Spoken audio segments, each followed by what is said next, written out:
We should warn you, this is not for the faint of heart. What you're about to see is brutal at best, and we must say Alan Clark is a very lucky man tonight just to be alive. Oh, look at him, Butler. Whoa, it's never, that's assault. That is assault. Holy crap, this guy can fight. This guy's bad. Listen, the cops know who everybody is. They know they had trouble with Dicky before. If he's not doing this, he's in trouble. If Dicky stayed around a gymnasium, he wouldn't get in trouble. But right now, he's okay. Today, he's okay. Nobody knows about tomorrow. Carjacking, kidnapping, armed robbery with a shotgun, shot-up shotgun. A tough boy by the name of Dick Eklund, whom you probably haven't seen. Well, I've seen him enough through the eyes of my spies, put it that way. But I'm telling you, I'm worried about the fight. You can see I'm sweating already. The year is 1978.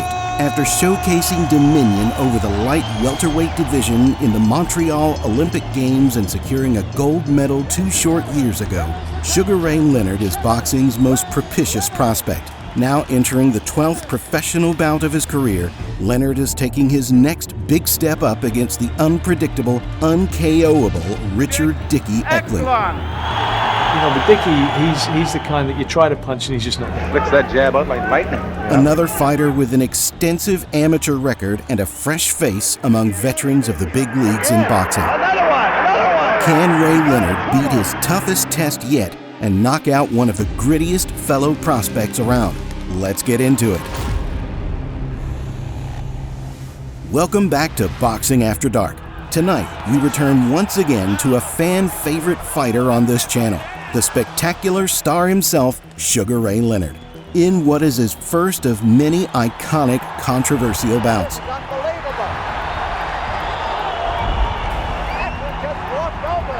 This fight was propelled into fame due to the AAA movie The Fighter, briefly but memorably painting the bout somewhat unfavorably for Sugar Ray.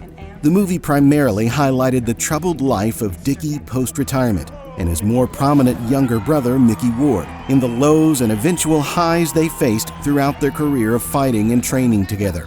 Still, the brief callback to Ecklund's shining moment in the spotlight remains burned into the subconscious of all who watched the Oscar-winning flick and has led this bout to widespread fame and, for some, infamy due to the mystery surrounding this legendary battle. And Sugar Ray, are you the least bit superstitious about number 13? Not at all, Don. I don't believe in superstition.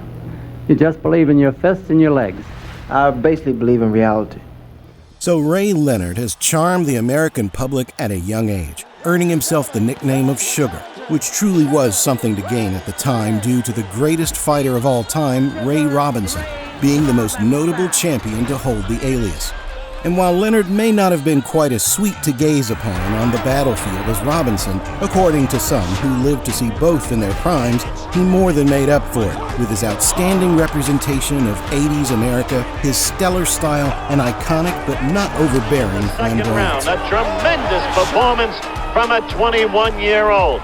Early on, it was very clear that there was something special about Sugar Ray Leonard. Just a sensational performance. Thank you again, Howard. Leonard stood out in a sport with an unfair reputation for having ambling boneheads as their icons, with his soft-spoken yet decisive wit in interviews. Hey, bro, you know, I feel like a barber. You know, I sit back in my chair and say, next? I'll be more than happy to accommodate anyone. At the same time, his fighting style of combination punches, high IQ game plans, and erratic nature further painted him a natural star.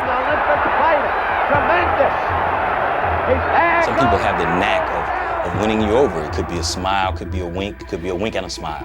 Ray Leonard had that knack. There were people who never watched boxing at all who knew who Ray Leonard was. So now, he just needed to prove that he could be the champion the entire world expected him to be, despite being as green among veterans as Yoda, with his force powers yet to be fully realized to have the whole world in the palm of his hand.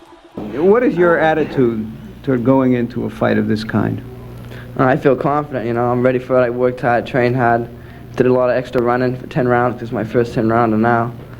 So, same as any other fight. Dicky Eklund did not have all of America rallying behind him. He didn't even have the status of a cult favorite fighter. But what he did have was experience, hardships that often turn men into monsters, and a persevering attitude that would inspire even the most coddled, spoilt of men. Eklund likes to play around, you know. He likes to relaxes against the rope. Being in Lowell, hanging out with him, going walking around, getting kicked out of bars, having almost every cop stopping and going, hey, Dicky, and then telling me about a story about when they arrested him. Well, I grew up boxing at a young age. My brother Dicky fought prior to me, and man, he was tough. He could punch hard.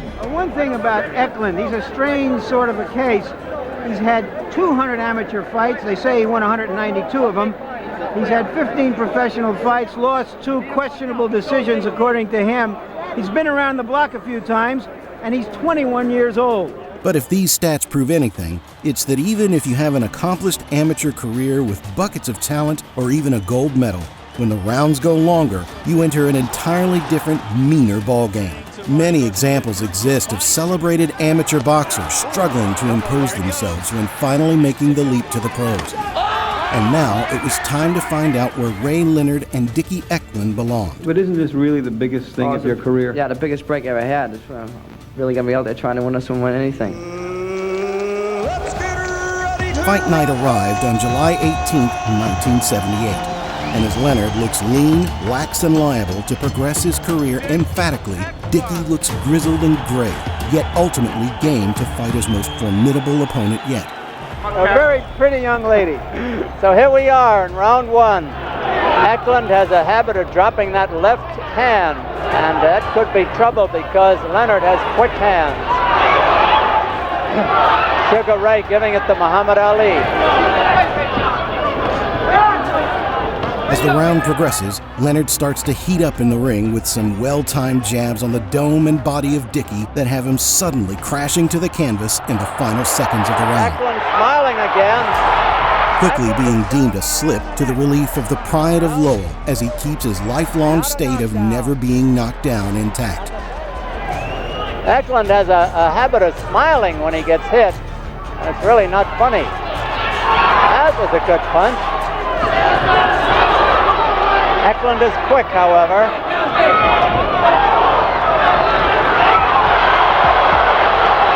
Now he's laughing. He may get knocked out if he takes a couple more like that. But neither one of them works. Eklund is a good defensive fighter. Round 6 starts fiery after a relatively one-sided first half of the fight.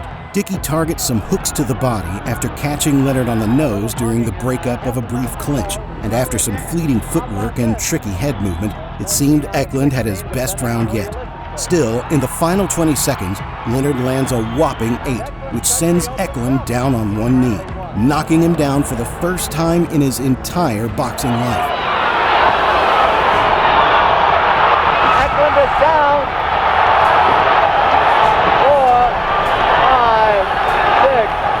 He took the mandatory 8 count, and there's the bell. Well, Ecklund is up dancing, as you can see.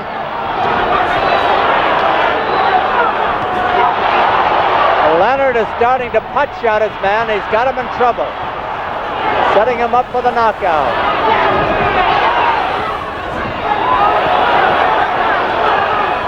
And this seems to be an awfully good experience for Leonard. Oh. Good right hand. Made him smile. They didn't hear the bell. Now they heard it. And there's his wife looking worried, and Ecklund's mother is coming to the corner, and she is suggesting to some of the corner people to stop the fight if he gets in any more trouble. No, I couldn't, but she's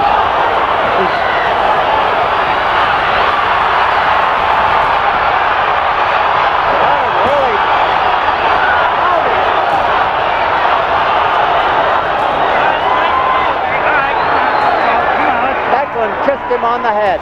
He's game.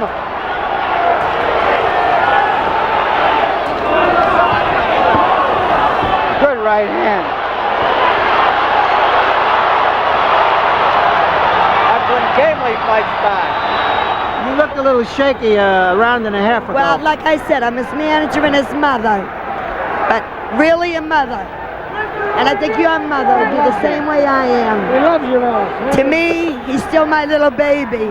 In round 9, Eklund's engine finally seems to be slowing, and his damage resistance appears to be faltering. Before long, Leonard lands another crushing right that at first staggers Eklund and soon creates a ripple effect that has him collapsing to the canvas. Right over his right eye now, Ecklund. Hey, hurt with the wobbly. right hand. He was on his way down. Where's the ring light? Ecklund cut over the right eye now. Leonard just warming up on him. There's no way Ecklund can win this fight. He's trying though. Now Leonard is down. Let's see if that's a knockdown. And Ecklund just walked over it. They're counting that a knockdown. This is unbelievable.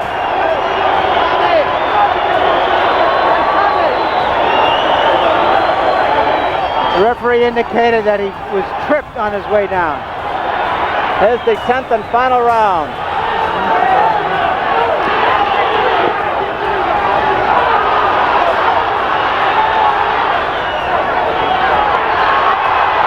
Good rally by Ecklund.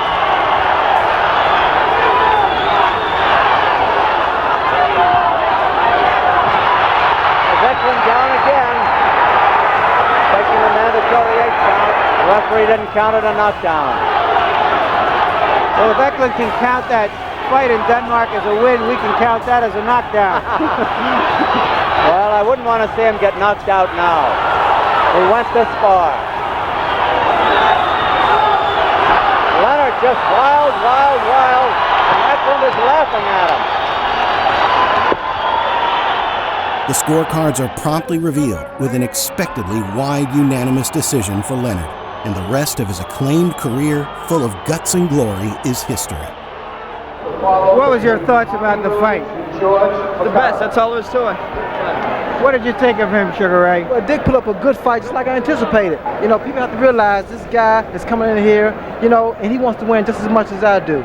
Following this bout, many know Ecklund faced a multitude of personal issues in his personal life, from his ongoing addiction that was present even throughout his fighting career to his troubled home life with women and family. I could have been probably up close to a champion of the world, maybe. Yeah. If I lived the right life. Still, as the saying goes, time heals all wounds. So, while Ecklund never quite achieved what he had hoped for himself as a boxer, he achieved much of that and more as a trainer for his younger brother, Mickey Ward, leading him through what many believe to be the greatest fights of all time in the epic Gaddy-Ward trilogy.